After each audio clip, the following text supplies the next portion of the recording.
જો આ છે ભાઈ અહીંયા જો ધ્યાન આપો એટલે તમારો ફોટોગ્રાફ આવી જાય. ઓકે, આ બધું છે ને એ સેન્સર ઉપર આવે છે. આ બેટરીઓ છે, આ એની સર્કિટ છે, આ એનું બઝર છે. એટલે એવી રીતે આની અંદર કરે છે, રચના હોય છે.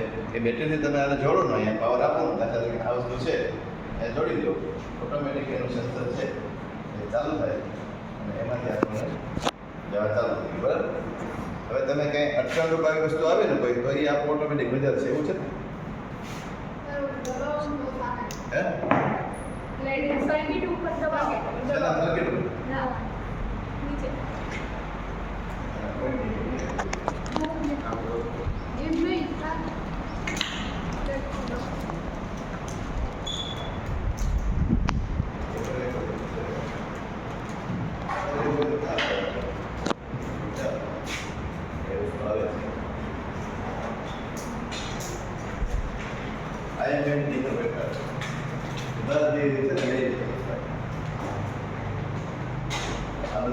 ક્રિએટ કનેક્ટ અને ડેવલપ થઈ જાય.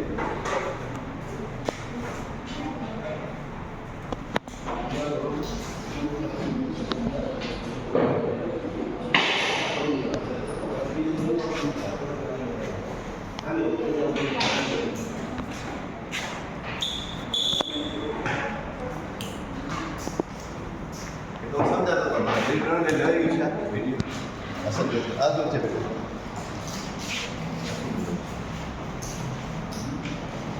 જો આ લઈ લેજો ભાઈ.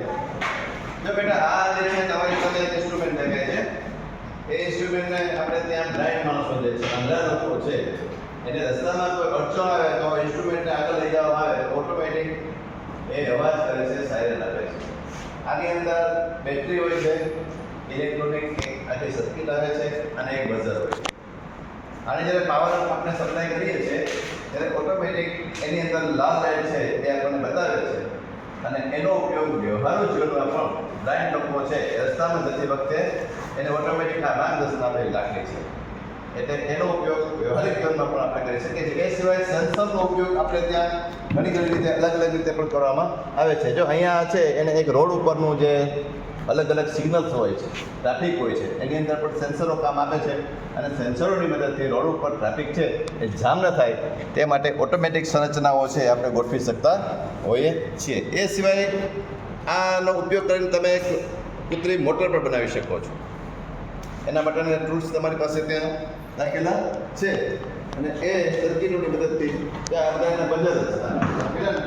આ બજર કહેવાય. તો તમને આ સર્કિટનું જ્ઞાન હોવું જોઈએ. 18 ડિગ્રી લેવલના વિડીયો છે તો ઓનલાઈન